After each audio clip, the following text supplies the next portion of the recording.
Lanji news में हूं आपके साथ स्वाति। तो चलिए शुरुआत करते हैं आज की बड़ी खबर से। बड़ी खबर लांजी से है। आया कोटेश्वर महादेव के विकास के लिए आप अपना स्टूडेंट बनाओ, सरकार पूरा पैसा देगी, कोटेश्वर का धाम जगमगाएगा, इसमें कोई शंका नहीं। इसके साथ साथ आपने कहा किरनापुर को नगर पंचायत बनाया जाए, मैं यहीं से घोषणा करता हूँ किरनापुर को नगर पंचायत बनाया जाएगा। शासकीय महाविद्यालय कारंजा तहसील लांजी, ये कारंजा में महाविद्यालय है क्या? बच्चे कितने हैं? आने जाने बच्चे कितने हैं? अरे वहां आबादी कितनी है? अरे आबादी कितनी है? चलो मैं इसका परीक्षण करा लूंगा, तो इसके भविष्य में अगर, लेकिन अभी जो हायर सेकेंडरी स्कूल है उसको सुविधा संपन्न बनाया जाएगा। आपने कहा सारी सुविधा दी जाएगी। जो हायर सेकेंडरी स्कूल है उसकी पढ़ाई बहुत उन्नत की जाएगी और सरकारी हायर सेकेंडरी स्कूल का नाम भी मुझे बताया गया है। हमारे राष्ट्रीय स्वयंसेवक संघ के सरसंघचालक प्रति स्वर्गीय बाला साहब देवरस जी भी उनका ननिहाल है और भावराव जी का भी ननिहाल है। तो हम दोनों के नाम पर इस हायर सेकेंडरी स्कूल का नाम रखने की घोषणा करते हैं। अपने इस क्षेत्र में हमारे बीच राष्ट्रवादी विचार के लिए अपना जीवन समर्पित किया स्वर्गीय बाला साहब देवरस ने और उनके भाई भावराव जी ने। दोनों भाई दोनों ही प्रचारक हो गए, दोनों ने राष्ट्रीय स्वयंसेवक संघ का काम किया। तो हमारे लिए वो एक तरह से पवित्र धाम है, वो तीर्थ स्थान है। ये बड़ी खबर हम आपको बता दें, जहां लांजी में विकसित होगा कोटेश्वर धाम, किरनापुर बनेगी नगर पंचायत। जी हां, बालाघाट में किसान सम्मेलन और दिव्यांगों को वितरण कार्यक्रम के बाद CM doctor Mohan Yadav helicopter से लांजी पहुंचे। यहां उन्होंने भगवान कोटेश्वर शिवलिंग का पूजन किया, जिसके बाद उन्होंने भगवान बिरसा मुंडा और रानी अवंतीबाई की प्रतिमा का अनावरण किया। यहां रानी अवंतीबाई स्टेडियम में आयोजित जनसभा को संबोधित करते हुए सीएम ने 3 बड़ी घोषणा की, जिसमें गोंड राजाओं के शासनकाल में बनाए गए कोटेश्वर शिवधाम का जीर्णोद्धार करने, किरनापुर को नगर पंचायत बनाने और कारंजा महाविद्यालय में आबादी का सर्वे कराकर कारंजा में महाविद्यालय खुलवाने की घोषणा की। साथ ही आरएसएस के संघ चालक स्व बाला साहेब देवरस और भावदास देवरस के नाम से कारंजा स्कूल का नामकरण करने तथा स्कूल को और उन्नत बनाए जाने की बात कही। यहां भी उन्होंने नक्सलवाद, किसानों की धान और गेहूं की उपज में राशि में इजाफा और लाडली बहनाओं को उद्योग से जोड़कर उनकी आमदनी को बढ़ाने की भी बात कही। इस दौरान सांसद भारती पारधी, विधायक राजकुमार कर्राहे, पूर्व विधायक रमेश भटेरे सहित अन्य पार्टी नेता, पदाधिकारीगण, कार्यकर्ता और बड़ी संख्या में जनसमुदाय मौजूद था। लांजी से पवन कश्यप की खास रिपोर्ट। परंपरा में भी जुड़ा और मेले का मतलब ही हमारे अपने अपने घर परिवार में हम बाकी जिंदगी गुजारते हैं, लेकिन मेले में मिलजुल करके जो आनंद बरसता उस बरसने वाले मेले को मेले में आने वाले समझता है, जिसमें आपस के सारे मेल मिट जाए और प्रेम भाव बढ़ जाए, वो है मेला। ये हमारी संस्कृति। एक दूसरे के साथ, कोई किसी जाति का हो, कोई किसी वर्ग का हो, कोई गरीब हो, अमीर हो, ऊंचा हो, नीचा हो, अधिकारी हो, आम आदमी हो, सब मिलकर मेले का आनंद लेते हैं। इस मेले के अंदर आपने 5 दिन तक मेले की परंपरा बनाई, जिसमें अलग अलग प्रकार से बहुत सारी चीजें जोड़ी है।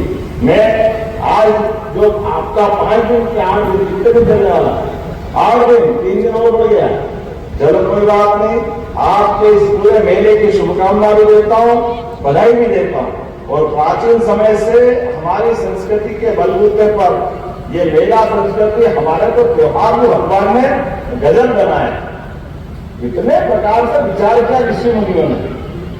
होली आने वाली, होली में पूरे वर्ष के हमारे कष्ट, कोई हमारा बिछड़ गया हो, हमारे परिवार वाले का बिछड़ गया हो, किसी मित्र संबंधी का बिछड़ गया हो, होली का रंग लगा और जीवन का नया संकल्प बढ़ा। ये जो परंपरा हमारे बीच में, ये सारे दुख मिटाने के लिए होली के रंग का इंतजार और होली का आनंद तो क्या कहना, हम सब जानते हैं। होली का त्योहार हमारी संस्कृति में एक होली, एक दिवाली, होली दिवाली से दोनों का पूरा वर्ष आनंद में बीतता। तो शुभकामना देता हूँ और खास करके हमारे बीच में मुझे मालूम है कि हमारे मेलों में आके मेरे शिवरात्रि से चालू है।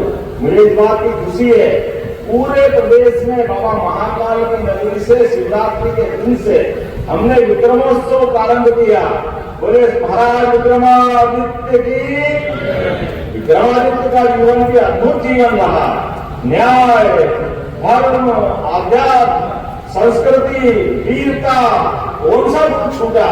इसलिए विक्रमादित्य का विक्रम संवत भी गुड़ी पड़वा से प्रारंभ होता है और विक्रमादित्य के माध्यम से शत्रुओं से अर्थात देश के दुश्मनों से निपटने में सबसे बड़ा महावीर का नाम अगर कोई है वो विक्रमादित्य का है। आदमी तो आदमी जो भूत को पकड़ ले, विक्रम और बेताल, क्या अद्भुत उनका जीवन। हमारे लिए आज उनके समान ऐसे तमाम सभी शासकों को नमन करने का मौका है। मुझे बताया गया कि कोटेश्वर महादेव हमारे कौन राजा ने इस मंदिर को बनवाया। मैं उनको भी प्रणाम करता हूँ आपके माध्यम से, ये पूरी संस्कृति को प्रणाम करता हूँ। यहाँ जब मैं आया तो भगवान बिरसा मुंडा की प्रतिमा का अनावरण भी किया। बोले भगवान बिरसा मुंडा की। भगवान बिरसा मुंडा हो या रानी अवंतीबाई, बोले रानी अवंतीबाई की। अंग्रेजों से बड़े बड़े राजा महाराजा थकवा गए, लेकिन ये बिरसा मुंडा भगवान के रूप में जीते जी जिनका नाम पड़ गया वो जीवन लड़ते रहे। अंग्रेजों ने वनों पे कब्जा करना चाहा, वनों से निकाल के बाहर किया। आजादी पे कब्जा करना चाहा, आजादी की लड़ाई उन्हें लड़ते रहे। आदिवासी भाई बहन के लिए पूरा जीवन एक अलग प्रकार का निष्कलंक दिया। ऐसे रानी अवंतीबाई, उनका भी अंग्रेजों के खिलाफ जो बलिदान हुआ हमारे लिए एक भी ऐसी कई लंबी मालिका है। मुझे इस बात की प्रसन्नता है आज दोनों प्रतिमाओं का अनावरण भी राजकुमार जी के विधानसभा क्षेत्र में किया है। मैं आपको बधाई देना चाहता हूँ। जब मैं यहाँ आया और हमारे बीच में किसान सम्मेलन करके भी आया तो कितने करोड़ के काम लोकार्पित किए भारती जी है? 252 में 726 करोड़ पूरे लोकसभा में। जोरदार ताली बजाओ। 726 करोड़ के कामों की सौगात पूरे विधानसभा क्षेत्र के अंदर और अकेले यहाँ के कितने 252 करोड़ की। तो मैं मान के चलता हूं कि जितने काम आप बताओ वो सारे के सारे काम करते जा रहे हैं। लेकिन आज तो मेले का मौका है और बड़े पैमाने पर यशस्वी प्रधानमंत्री के नेतृत्व में किसान कौन बने हाथ खड़े करके बताओ। वाह देखो क्या है। और लाडली बहना सहित सारी बहनों को जिनको योजना मिल रही है, जिनको योजना का लाभ, सरकारी योजना का लाभ कोई भी मिला, हाथ खड़े करके बताओ जिनको योजना का लाभ मिल रहा है। अच्छा अब ये बताओ बिना पैसे के राशन मिल रहा है वो कौन कौन है? करके दुकान से जिनको अपना सामान मिल रहा है, अपने बच्ची को छात्रवृत्ति मिल रही वो हाथ खड़े करो जिनको बच्ची को छात्रवृत्ति मिल रही है। लाडली बहनाओं के योजना का लाभ किसको मिल रहा है वो पता है। लाडली लक्ष्मी योजना का लाभ किसको मिल रहा है वो भी खड़ा करे। जिनको मकान बनाने का पैसा मिल रहा है वो भी हाथ खड़ा करे। अरे एक एक करके चढ़ाया है। हमारे लिए गेहूं के समान जो गेहूं में बोनस दे रहे हैं वो बोनस आपको भी दिया जाएगा। जिनने उपार्जन कराया अपना धान तोला है उसको सबको 4,000 रुपया हेक्टर सरकार के द्वारा दिया जाएगा। एक नहीं ऐसी बहुत सारी बातें बता सकता हूं। अपनी किसान सम्मान निधि किस किस को मिलती है हाथ खड़े करो। वाह जोरदार। तो आपकी किसान सम्मान निधि भी मिलेगी और प्रधानमंत्री किसान सम्मान निधि भी फिर मिलने वाली है। जोरदार करेगा प्रधानमंत्री नरेंद्र मोदी जी। पहली बार किसानों के लिए सरकार के द्वारा ये राशि दी गई। पुराने जमाने में किसान को कभी डायरेक्ट कोई ऐसा पैसा किसी को दिया क्या? किसी को भूल से भी मिला क्या? अब 5 लाख तक का बीमा 60 साल के अंदर वो 70 साल से ज्यादा वाले सारे बुजुर्गों के लिए भारत के सारे बड़े बड़े हॉस्पिटल में 5 लाख तक का इलाज कराने का यशस्वी प्रधानमंत्री ने बीमा दिया। जोरदार अभिनंदन करें उनके अपने लिए। सरकार माननीय प्रधानमंत्री जी के माध्यम से आपको मकान, जिन को मकान मिल गए जरा हाथ खड़े करो, जिनके पक्के मकान बन गए प्रधानमंत्री आवास में, ग्रामीण और शहर में हाथ खड़े करो जो बन गए। आप चिंता मत करो, जिनके नहीं बने वो भी हाथ खड़े करो, उनको भी देने वाले हैं, फिर सर्वे करने वाले हैं। गरीब से गरीब आदमी के जीवन में उसका मकान पक्का बने, उसके जीवन में भी खुशियां। 2028 तक पूरा राशन फ्री सरकार के द्वारा। गैस की टंकी तो मिली है अपने को, मिली कि नहीं मिली गैस की टंकी? जिन को मिली बहने हाथ खड़े करो जिनको गैस की टंकी मिली।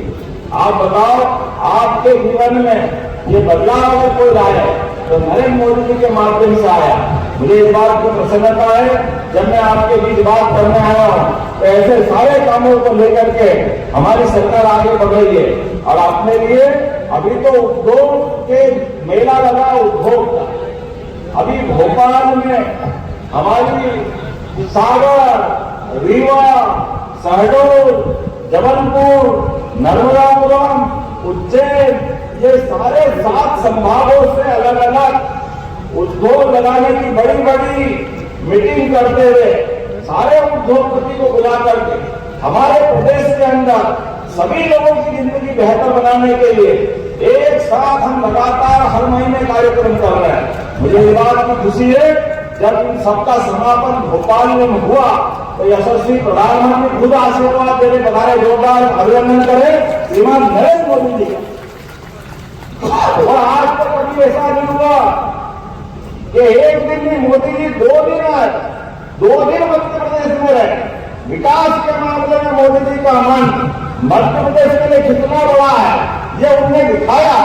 हमें इस बात की प्रसन्नता है कि माननीय मोदी जी, श्रीमान अमित शाह जी, माननीय राष्ट्रपति जी 2-4 दिन तो ऐसा हो गया कि भारत के सबसे बड़े जितने भी हमारे सरकारी पदों पर बैठे हुए सभी महानुभाव सभी मध्य प्रदेश आए और दिल खोल के मध्य प्रदेश में उन्हें आशीर्वाद दिया। सभी का जोरदार अभिनंदन कर रहे एक बार ताली बजा करके। और आपको नरेंद्र मोदी जी के साथ यशस्वी हमारे गृहमंत्री जी ने जो निर्णय किया है कि हमारे गरीब भाई बहन के जीवन में ये जो नक्सलवादी गतिविधि चलाते हैं, निरपराध लोगों का खून बहाते हैं, ऐसे किसी नक्सलवादी का हमारे अपने प्रदेश में जगह नहीं मिलेगी। जोरदार अभिनंदन करें इस संकल्प के लिए। हर एक आदमी जो ऐसे आतंक फैलाता है उस आतंक के खिलाफ लड़ने का काम हमारी सरकार करेगी। अपने अभी तक पिछले 5 साल में सर्वाधिक रूप से ज्यादा नक्सलवादी मारे गए तो हमारे प्रदेश मध्य प्रदेश में अपनी संख्या के बल पे मारे गए। छत्तीसगढ़ में भी नक्सलवादी के खिलाफ यशस्वी प्रधानमंत्री के साथ माननीय अमित शाह जी के संकल्प से पूरा देश नक्सलवादी आंदोलन के खिलाफ जा रहा है। अरे अपने बच्चे पढ़े लिखे आगे बढ़े, रोजगार पाए, उनको काम धंधा मिले, उनका जीवन खुशहाल हो, मेरे सारे गरीब भाई बहन की जिंदगी अच्छी बने, इसका संकल्प माननीय मोदी जी के नेतृत्व में हमने किया है। और ये करना चाहिए कि नहीं करना चाहिए? ऐसे अपने गरीब आदमी की जिंदगी अच्छी हो जाए तो सरकार चलाने का मतलब, ये तो सरकार चलाने का क्या मतलब? अभी हमने प्लान बनाया है किन किन क्या पशुपालन होता है, हाथ खड़े करो जिनका दूध उत्पादन होता है। आप चिंता मत करना, और अपनी सरकार के द्वारा गोपालन योजना का भी बढ़ावा दे रहे हैं। गोपालन के माध्यम से दूध उत्पादन बढ़ावा देते हैं। दूध पे भी जैसे बोनस धान पे, गेहूं पे दे ऐसे दूध खरीदने में भी बोनस देंगे। जोरदार अभिनंदन करो, ये अपनी सरकार का संकल्प है। गरीब से गरीब आदमी, मान लो खेती कम ज्यादा है लेकिन जंगल का क्षेत्र, पशुपालन तो सब कर ही सकते हैं, लेकिन पहले पशुपालन करते थे तो दूध गाय का कोई नहीं खरीदता था, पता नहीं क्या चक्कर है। भैंस का मिलेगा, भैंस का मिलेगा, भैंस तो लाएगा। लेकिन हम तो चिंता कर रहे हैं, आप चिंता मत करना, गाय का दूध भी खरीदेंगे और आने वाले समय में बकरी के दूध खरीदने की जरूरत पड़ेगा, बकरी का दूध भी खरीदेंगे। लेकिन यहाँ गरीब लोगों की जिंदगी बेहतर करने का काम करें। जमीन पे आकर के गरीब आदमी की अच्छी जिंदगी कैसे बने, इसका विचार करने की जरूरत है। इसलिए बहुत सारी बातें मैं बोल सकता हूँ, लेकिन हम सब जानते हैं, अभी हम दर्शन करने गए थे अयोध्या, और प्रयागराज में भी स्नान का मौका मिला। बोलो गंगा मैया की